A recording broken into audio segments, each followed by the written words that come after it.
เอาอ้ายสิถามก็ปากตัวเองรถว่าเรื่องทอง2 บาทหรือ2 สลึงบ่ฮอด2 บาทตอนนี้อยู่กับเจ้าบ่โอ้2 คืนเพิ่นสรุปจักบาทบ่ฮอด2 บาท2 สลึงโอ้เอาบ่ได้ว่า2 บาท บ่ ใช้ว่าเองว่า2 บาทต้องใช้กัน ที่2 บาทเนาะ ต้องใช้กันบ่จักคือกันเอาเนาะสรุปแล้ว2 สลึงบอกทั้งเขา ก็บ่ได้ว่ามันไปแล้วก็สิได้ดีกว่านี้ก็บ่ได้ว่าแต่ว่าเราคือท้องใช้ว่าในสมัยวันมือเจ้าสิไปผมทำก่อน ไปว่าแล้วเอาปลากันไปเราอยู่ได้แต่ว่าบ่ได้ปลาไปหาเงินอย่างนี้สิเท่ากันสิเดี๋ยวจะให้บอกให้ร้อนเนาะหน่อยมาถามน้องชายป้ากันบ่น้องชายจักแล้วถามลุงพลป้ากันบ่จักแล้ว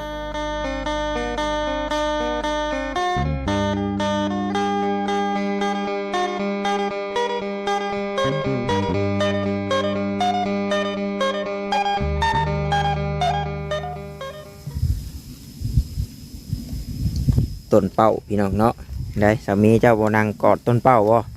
เนาะกอดกกเปล่าบ่คอยสิกอดกกมึงคอยเห็นอย่างเงี้ยคอยดึงเงี้ยต้นเป้าได้พี่น้องเนี่ยเพิ่นมุกเข่าเล็กน้อยหอมไม่ห้วยเนาะเอ้าสบายดีเนาะเด้อสบายดีต้นเป้าแล้วก็ต้นตับเต้าเพิ่นมุกเข่าเล็กน้อยเนาะนี่บ่ทันกินซับโอ้ยเนาะแต่รุ่นข่อยก็ได้กินบ่หรือว่าจังได๋จำบ่ได้ชื่อบ่ได้คอยได้กินบ่จักกะพอว่าหยังแม่สอนนะครับจำได้อีดอกเนาะเอ้าจังใดทางบ่ต้าเองก็ขอกราบทักทายสบายดีเนาะกับพ่อแม่พี่น้อง FC กันเบิดทุกคนพี่น้องเอ้ยบ่ว่าอยู่ทางฝั่งลาวฝั่งไทยหรือว่าทางต่างประเทศนำเด้อพี่น้องเด้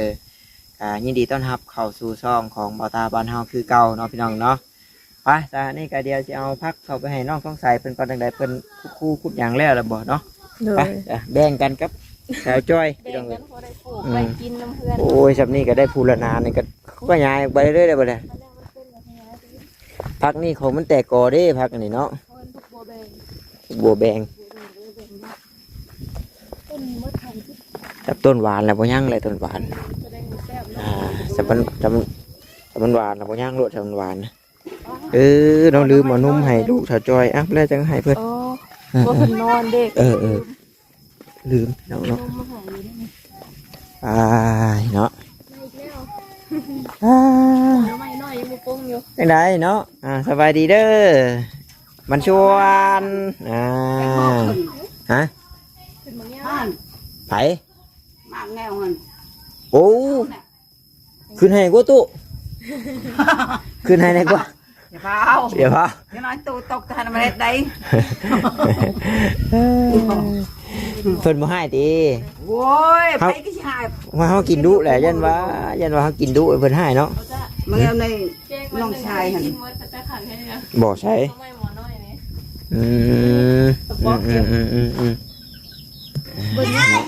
เดี๋ยวไม่หมอน้อยโอ้ทางนี้เฮ็ดหยังเฮ้ยเฮ็ดหยังปีป้ายตู้แล้วหลักตู้ลงจุจ้าเด้อปันตู้แล้วกันจุจ้าเด้อเอาจ้านี่เป็นบ่ตู้แล้วล่ะตู้เอาพักมาให้ได้ใช้สิปลูกอยู่ใช้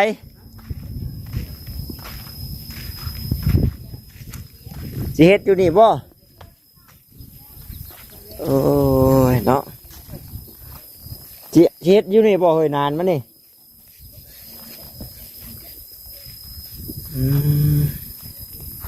โอ้ยมีแต่แนวกินเบิดแหละสบายดีเนาะจะปลูกก็อ้ายว่าปลูกกุนโพนนี่เห็ดบ่นี่พอพักบัวนะมันมักอยู่ในโพนนี่จังหน่อยนี่จะทานอยู่นึงตัวถามว่างานนี่บอกว่างานใช้งานนี่อยู่น้ำเขาตะนุ่มนี่มันไดน้องโกมนี่ไก่ฮะไก่นอนบ่เนี่ยให้นอนบ่ไก่นอนบ่วะโอ้ยห้องบักยังไงห้องเติงอยู่ไก่นอนบ่ได้ให้มานอนวันใดข้าเจ้าให้นอนอยู่หันเจ้าจากเที่ยวเจ้าก็เที่ยวแต่ว่าเจ้าสิไหวบ่ขาดน้ำมันเพิ่มเลยออกให้บ่นอนก็เที่ยวอยู่ก็หึงแหน่เที่ยวก็มาหึงเที่ยว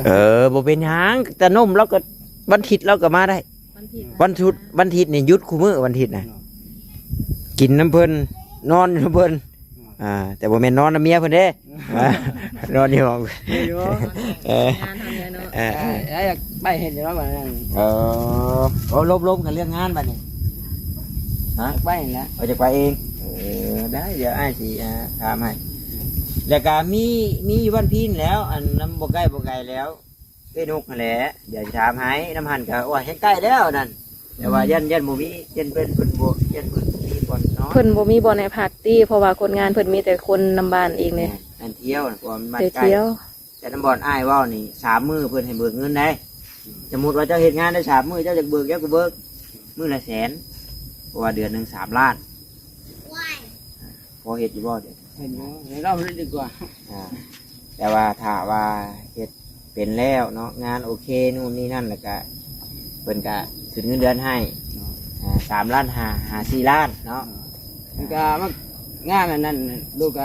พอเป็นยุ่งอ่ะนะแบบเฮ็ดเสาบ่ เสา ลูกเฮ็ดมาแล้วเสากัน โอ้ เฮ็ดเสาแบบถอกเสาถอกหยังกันนะแบบ เวียกเพิ่นน่ะคือมีแต่ว่าเพิ่นบ่ได้ใช้รวมเด้จังได๋ถ้าว่าคนหลายถ้าว่าออเดอร์ท่อเนาะออเดอร์ท่อมาเพิ่นให้ชุบเจ้านี่ถอกท่อเบิดโตถอกท่อโอ้ยมีคนสั่งบล็อกเพิ่นให้เจ้าไปอัดบล็อกมีคนสั่งอยากได้เสาเพิ่นให้เจ้าเฮ็ดเสาแม่นสิว่าอู้จับนี่เฮ็ดหั่นบ่ เป็นเยอะเป็นเยอะกว่าเสาพอกยังไงพอเคยเฮ็ดมาเพื่อน แต่ว่าถ้าอยู่หลายคนแล้วบ่ตาก็บ่ฮู้เด้ว่าเพิ่นสิแบ่งเวียกจังไดเนาะ ก็พอดีแล้วกอยปูนใส่กันเนาะเพื่อสิได้อัน ช้า เสาหนึ่งอะ ชาญ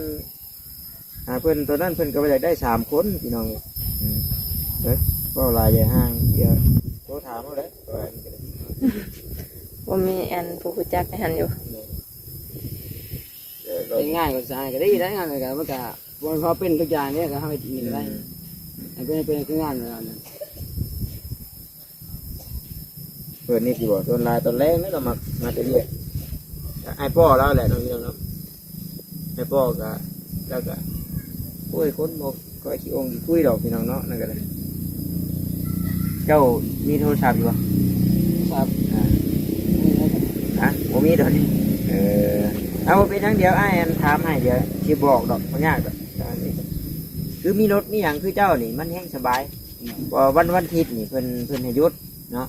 ถ้าเจ้าบ่อยากหยุดเจ้าก็เฮ็ดแต่ว่าเพิ่นก็ไล่เงินให้กับมื้อละ100,000คือเก่าแต่ว่าข้อเสียคือเจ้าหากินข้าวเองวันอาทิตย์นี่บ่มีแม่บ้านมาเฮ็ดให้กินเด้ วันทิศบ่ เจ้าผักเด้ วันอาทิตย์เจ้าก็ขึ้นมา ขึ้นมาเห็นนั่นเห็น อาทิตย์หนึงขึ้นมาอาทิตย์หนึงขึ้นมาเพอเพิ่นพักกูทิศเพิ่นให้พักผ่อนกูทิศที่นะว่าข้อเสียของวันอาทิตย์นี่คือบ่มีผู้เฮ็ดแนวกินให้เจ้าไม่เอาตัวนี้ตัวมาเป็น ถ้าว่าวันทั่วไปเลยมีเนาะถ้าวันอาทิตย์แล้วเจ้าอยากเฮ็ดเจ้าบ่อยากเฮ็ดก็แม่นเจ้าดูแลเจ้าเองเอาก็พักปลูกปลูกใส่กระปลูกโมเมนต์ที่ปลูกให้เป็นเงาที่เลยเคยปลูกบ่เบิ่งสิบอก เคยปลูกอยู่แต่ว่า นี่สมมติว่านี่เงาต่อเงาทางเงาซะทีนี้เริ่มมันสิแตกขึ้นมาเองเนาะแต่มันน้อยๆเนี่ยจะจัก2 กีบ 3 กีบใช่แต่ว่าตัวนี้สิเหมาะเนาะมันดินสูงเนาะ อยู่โพนเนี่ย เพราะว่าพวกบัวนี่ยามฝนนี่มันสิเหมาะกว่า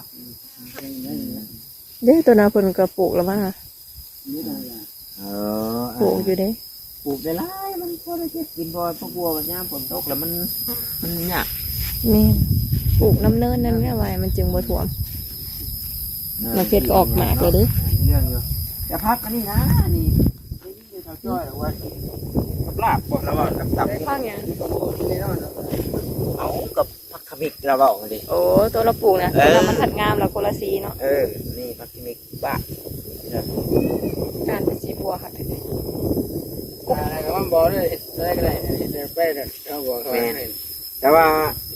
นี่ไอ้สิบอกดอกบัวยากดอกเนาะแต่ว่า จะทางไปทางมากอันนี้จะไป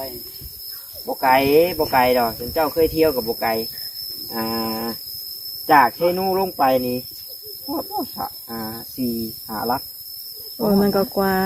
กลัวบ่ กว่าอยู่ ประมาณโอ้ ประมาณ10ไปลักไป กายเชนูลงไป กายเซโน กายเชนูลงไป ครึ่งสวรรค์นะ บ่ฮอดสวรรค์ ครึ่งแต่กับบ่ไกล โอ้ยถ้าเจ้าได้ไปเทื่อนึง2 เทื่อเจ้าเคยเที่ยวไปเที่ยวมาแล้วนี่ก็ใกล้กับบกไก่ดอกคือบ่ตาเว้าแหละก็ส่วนลายนั่นก็เห็นได้ในหันแล้วเพิ่นให้นอนอยู่หันสินะแต่ว่าส่ ส่วนหลายแถวใกล้ๆนั้นเพิ่นได้เที่ยว มันผิดเราได้ยุดเนาะกับม้วนก็ได้ยุด แม่นเฮ็ดงาน6มื้อ แม่นอยู่ว่า พักมื้อหนึ่ง เนาะแบบว่าเฮาก็มีเวียกอยู่แล้วเนาะแบบวันอาทิตย์วันหยังเฮาก็อยากซักเสื้อผ้าหน้าแพรน้ำแน่หรือว่าคนเฮามันก็พักผ่อนน้ำแน่แล้วก็อยากมา นี่แหละทางไปเนาะ ให้หน้าพี่น้องเนาะให้หน้าตะกร้าดีกว่าแบบบ่มีมือพักมือผ่อนเด้แบบนี้แล้วมันโอเคกว่าง่ายนี่ก็สิถามให้เนาะแต่ว่าจนบางเว้นพี่หนึ่งอ้ายเราไปเฮ็ดงานเลย ไปแล้วกันจะได้อยากไปจะไปทำงานแล้วอยู่ที่เขาชนะไปแล้วเนี่ยก็ แม่นแหละอยู่เฝ้าแต่เฮือนก็บ่ได้เด้เนาะ หันน่ะชาที่ไปถามแล้วกันซ้ำที่บ่นุ่มเฮ็ดนะ3มื้อเฮาบัดเอาเงินนำเพิ่นได้บัดเฮาบ่ต้องว่าโอ้ยเฮาเตือนเอาหยังเนาะเฮาบ่มี แม่ เงิ น นซื้อ เฮามีจำเป็นใช้เฮาก็เบิกเพิ่นก่อน เฮาบ่มีเงินซื้อข้าวซื้อหยังก็หา3มื้อเฮาก็ได้300,000เลยเพิ่น เอาเป็นเรื่องกันเอากับ20 ล้านเนาะ 3 ล้านแต่ว่าเฮาเฮ็ดบ่เต็มฮอด30มื้อมันก็บ่ได้เนาะก็ไล่เอานะมื้อละแสนละแสนถ้าเฮาเฮ็ดเวียกนั่นแหละบัดนี้ถ้าเฮาเมื่อยเฮาหยังเฮาก็บอกเพิ่นเนาะบอกเพิ่นบ่ไปกันแล้ว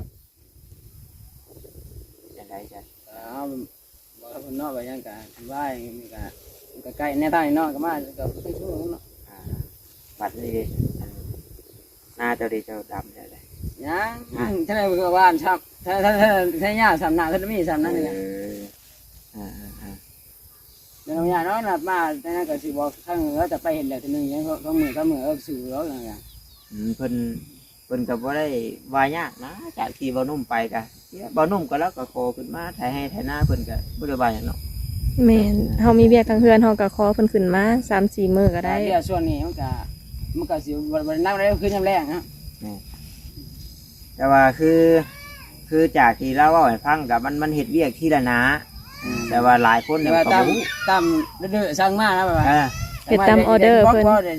ได้เช้าบ่ได้ทอบ่ให้จำนั่นเนาะ แบบว่าเราสิบ่ได้คอยเฮ็ดแบบว่าแบบมั่วซุ่มกันเฮ็ดนะ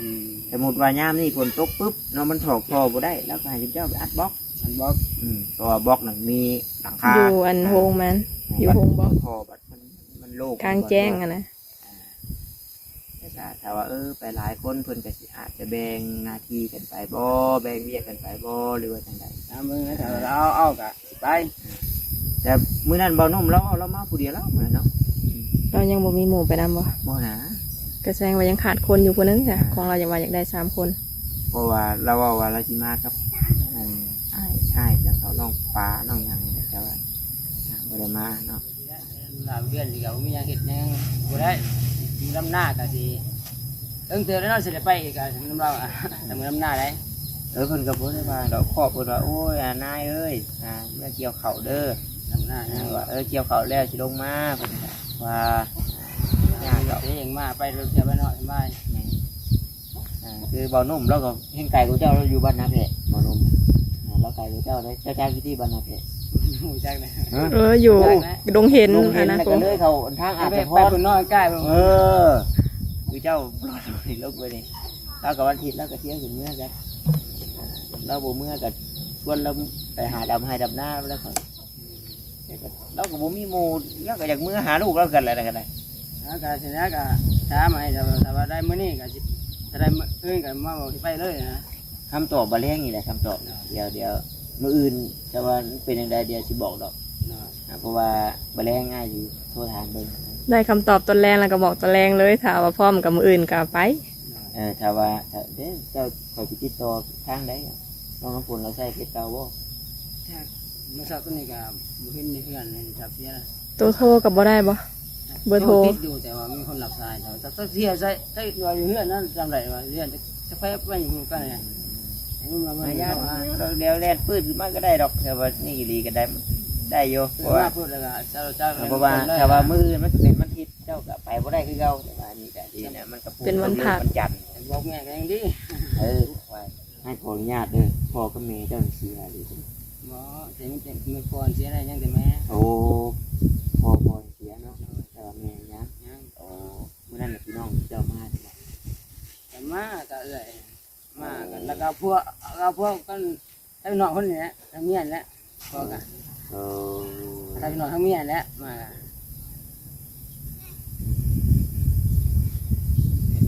เพราะว่าแม่ตู้แล้วเฒ่าแล้วทีนั้นเราก็บ่ค่อยฮู้ไปแล้วโอ้ยมันว่าพ่อก็เสียแม่ก็เสียแล้วแต่มันว่ามีเอื้อยอยู่เอ้าเราบ่ได้ว่าเอื้อยเราเสียเราก็เฒ่า ก็ยังมีพี่มีน้องอยู่เนาะ บัดอยู่พุ่นนั่นเจ้าก็มีให้มีหน้าเฮ็ดอยู่เนาะน่าเฮ็ดนะ ดินแดนตอนยาพูดของเจ้ามี ตอนนี้ท่านว่ากันน้อยท่านท่านนี่ก็มีครอบครัวมีหาคนดูนะชาย2แล้วก็ต้องอยู่นะมี3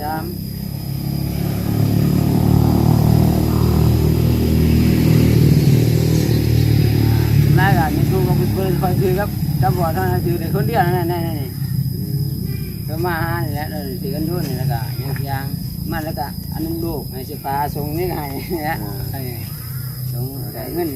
500แล้วก็ให้ใส่ยังกัน อะไรก็มาเยี่ยมกันโดนๆมาเยี่ยมเพื่อเนาะ แล้วก็เป็นแล้วก็เอาพวกกับพี่น้องทั้งเมียก็ เอาไปพี่น้องนี่แหละจังใดฉันแค่น้องน้ำฝนน้องน้ำฝนเฮ็ดหยังเดี๋ยวนี้ฮะโอ้ยคนบ่ลืมแท้เลยเอาพี่นะเอาพี่โอ้ยมาปลูกผักปลูกหญ้าพี่มาสบายดีเนาะได้ออกไปวัดน่ะมาปลูกผักอย่างติ๊กโกเดอร์ที่มานั่งที่เป็นไงใกล้กันแน่หน่อยสิลืมกินกันได้เลย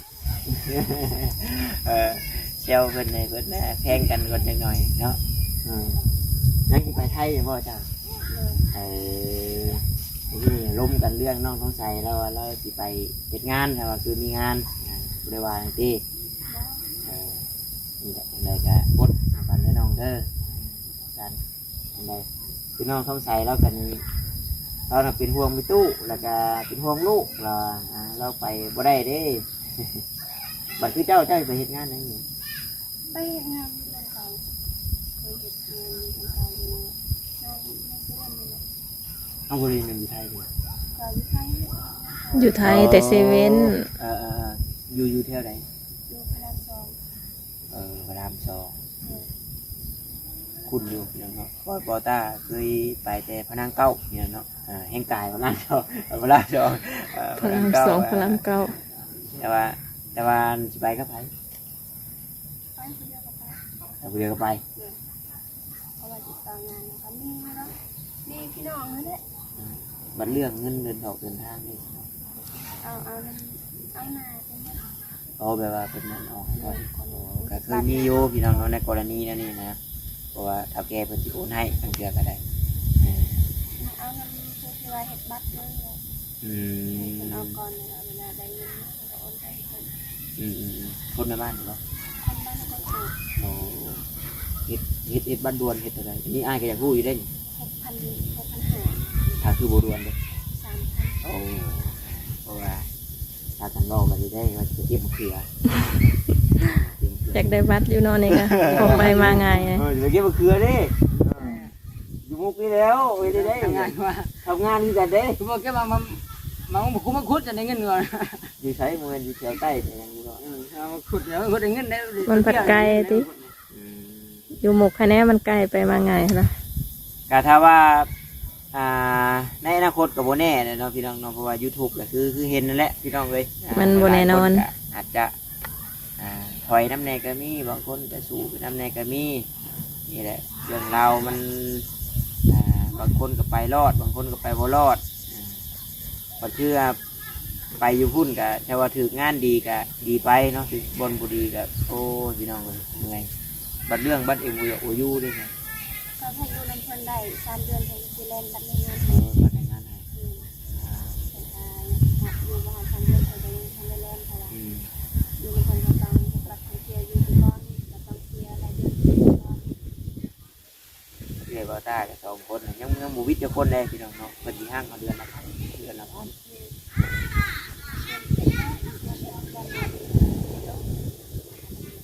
อ๋อบัดเงินเดือนเลยเดือนตกอยู่เดือนละหมื่นปลายเนาะ15,000ถือผม350หมื่นอะไรเฮ้ยเบิดก่อนสมองเองนะ ไปทันร้อย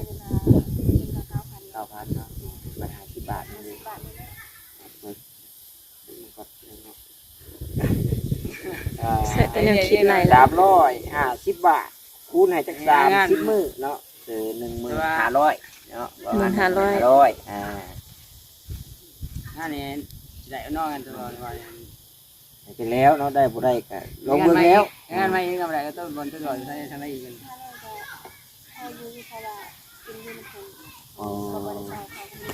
แล้วคือน้องสงสัยเคยไปบ่ไทยเคยไปอยู่แต่ว่าคือไปนํกันบ่ไปบ่ได้เนาะ เพราะอยากจะไอ้แน่แบบหน้านี่เขาไฟสีเราสีดำเมื่อไรเราดูเราแน่มันอันนี้ลูกอ่ะแต่ว่า คือบ่ตาเว้าแหละความจริงนี่ก็ชุมเรา2คนนั่นแหละฮู้เนาะหรือน้องพลหรือน้องสงสัยนั่นแหละคนผู้มาถามผู้ว่านี่ก็ผู้แต่ทำเพิ่นเว้าเนาะคือเว้าหลอดหลายบัดแก้เชื่อหมู่เห็นคือว่าได้เนาะยังไงกันสู้เอาคืออ้ายนั่นบ่อยากให้ป้ากันซื้อเนาะอยากมาให้ความอบอุ่นแล้วก็เที่ยวมาลิดมาเว้านี่แหละเพราะว่าสาวต้าก็บ่นุ่มครับบ่ได้ป้ากันย้อนบ่เตียงเด้ชาวว่าไอ้เตียงหมู่เข้าไปมันน่าจะบ่ยากันเลยชื่อไปจักเนาะอันนี้กันแน่เนาะผู้นั้นมาบ่ผู้นี้มาว่าเอาก็กดเอากันนี่แหละให้คิดเห็นตอนลำบากนั่นแหละเนาะหลังจากที่มีปัญหากันก็สิได้สักรักผู้ใหญ่เพิ่นโทรมาหาอยู่ว่าเพิ่นอารมณ์นำอยู่ว่า โทรศัพท์ก็บ่เห็นคนไหน มันเฮีย เสียใจ เสียใจเลยกูพูดกันเสียมีบ่มีเพื่อนนั่นเองครับเห็น มือบอต้าถามน้องท้องใสแต่พี่แต่บอเลยเนาะก่อนที่ฮู้ว่าน้องต้องปนไปนั่นนี่อ้ายก็แชทไปอยู่แล้วเจ้าเห็นบ่แชทแชทไปอยู่น้องเพราะว่าก็อยากถามทั้งสองฝ่ายนะว่าเอาสิพังคือน้องท้องใสว่าผู้เดียวกันมันกับโบเพสำหรับสะพลเนาะถ้าว่าสะพลว่ามันกับโบเพสำหรับน้องท้องใสที่วันนี้เรื่องเล่ามันจังใดก็เอซี่ก็คือที่พ่อเข้าใจนั่นแหละมีแต่ว่าที่ว่ามานี่ก็อยากให้ถือกันเนาะแล้วก็อดเอากันนี่แหละให้คิดเห็นตอนที่เฮาลำบากตอนที่เฮาบ่มีสินะวันนี้ผู้หลักผู้ใหญ่เพิ่นก็ช่วยเฮาจนเฮาได้เฮามีอันนี้แหละเป็นหยังเฮาสิอดกันบ่ได้สิตอนมันอยากให้นี่มันคิดเป็นหยังมันก็คิดไว้ได้เห็นหน้ากันก็เพราะอยากยัดให้โอ่งไว้พุ่นเด้มันบ่อยากปากบ่อยากเว้ากันเด้ใจเย็นๆเนาะแล้วก็ให้เว้านํกันดูเจ้าก็เงียบคอยจะเงียบไปเลยนี่จะเป็นคนอื่นเด้แบบนี้เป็นคนอื่นแสดงว่าพิดกันนี่โมให้ผ้าค่ำได้คนเราพวกนี้พิดกันถ้าผ้าค่ำแล้วมันเป็นอื่นเหมือนกันเราต้องใจคือจิตใจดีเนาะน้องคนนี่กันแต่มาปกติกับโมเมนต์ที่นี่นะพี่น้องเนาะพี่ยังก็หาสู้กันกินกับว่าน้องหัวมวนกันธรรมดานี่แหละแต่ว่าตอนนี้นั่นอารมณ์ตัววูบบางทีก็ได้คนอย่างให้แต่จะโอ้ยจะคิดว่าได้เนาะมันบ่คือใครมันก็ว่าบ่ได้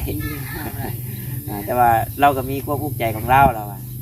แต่ก็อ้ายจีทามก็ปากเองรถบาทเรื่องทอง2 บาทหรื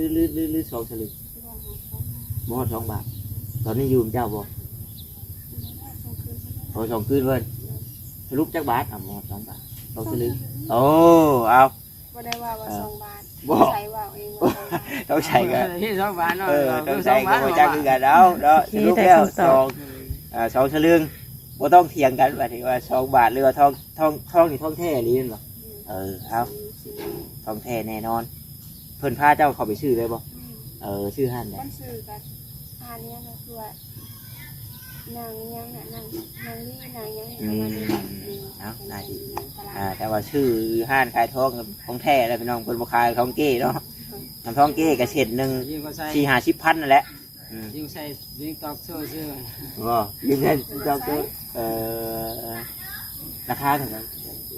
ก็20,000 บาทโอ้อันนี้ก็จากคู่ส่วนตัวผมได้เพราะว่าชื่อทองยังได้เข้าอันแต่งเมียว่าอยู่กับบุคคลไม่ชื่อเลยแสดงว่าประมาณ2 สลึง 26,000ไปแหละได้ก็คือตอนแรกๆคือว่าสีดำหน้าซะก่อนตอนแรกก็ว่าสิอยู่ดำหน้าก่อนแล้วบัดนี้น้องก็มีแบบมียังก็เข้าใจอยู่ว่าบางคนเขาก็ว่าให้บ่มีนี่กับเมียแต่ว่าเฮาหาอยู่ในบ้านมันก็บ่ได้กับพอใช้ แต่ก็ว่าบอลเบิดพร้อมกับมีเรื่องกุ้งใจกันนี่แหละเนาะตอนนี้เนาะก็เลยแบบเอาไปบอลมันสบายซะก่อน ไปก่อน เพราะว่าคิดว่ามันไปแล้วมันกลับมาแล้วมันสิดีบัดนั้นมันไป สิดีหรือบ่ดีเขาก็แนมบ่เห็นเนาะสิแย่กว่าเก่าบ่หรือว่าสิไปได้ดีบ่กับบ่จักเราลุ้นเบิ่ง ไม่ได้แค่แต่ว่าบอกทั้งเขา ก็บ่ได้ว่าว่ามันไปแล้วมันสิได้ดีกว่านี้ก็แบบบ่ได้ว่า แต่ว่าเราคือท้องใช้ว่านี่สมาวัดมือเจ้าสิไปบอกทำก่อน ไปว่าแล้วว่าเอาปลากันไปเราอยู่ได้แต่ว่าบ่ได้ปลาไปหาเงินอย่างที่เจ้าก็สิ เดี๋ยวจะให้บอกให้ร้อนเนาะหน่อยมาถามน้องชายป้ากันบ่ต้องชายจักแล้วถามลุงพลป้ากันบ่จักแล้ว แต่ผู้ใหญ่เพิ่นทำครึ่งได้บัดนี่ได้บอกให้เพิ่นเข้าใจว่าพ่อเอ้ยแม่เอ้ยเนาะพ่อเฒ่าเอ้ยแต่แม่เฒ่าเอ้ยเฮาไปหาเงินเฮาบ่ได้ป้าห่างกันแต่ว่าช่วงนี้เฮาไปก่อนเนาะคือน้องชายก็โอเค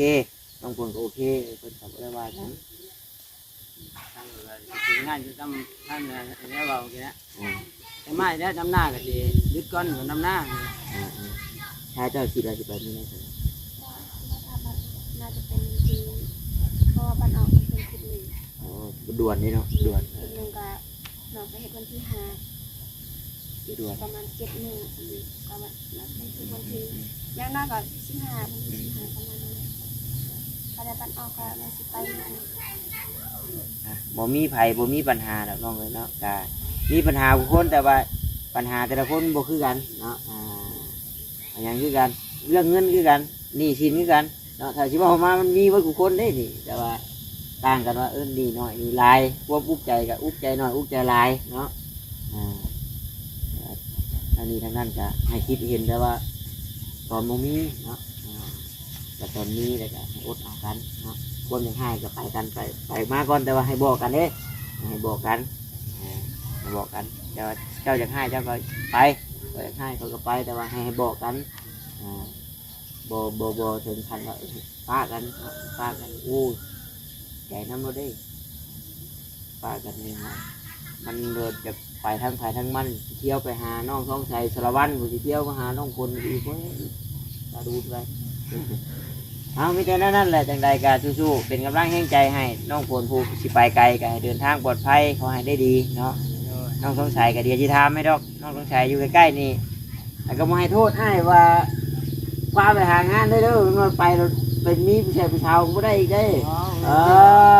เรื่องแพงมันเด้เดี๋ยวนี้ก็ไม่ความเลยเนาะไม่ใช่เตือนบอนุ่มเยอะพี่น้องนี่เตือนบอนุ่มอยู่ได้ดีก็ได้โอเคจ้ะน้องเนาะก็ได้คุยกัน2 คนที่แล้วก็โอเคโยพี่น้องเนาะพอปกติขึ้นมากก็มาอยู่มากินนี่แหละพี่น้องเนาะมีหันมีนี่กับน้องปุ่นก็นี่แหละหาซื้อกินแต่บ่ได้ว่าหักหลังทางเบียงมีแต่ว่ามีหน้าที่พังหน้าที่ทำพี่น้องเนาะก็ไปจะเหตุเป็นยังไงทีนะแต่ก็เรื่องทองผู้แจ้งแล้วพี่น้องเนาะผู้แจ้งแล้ว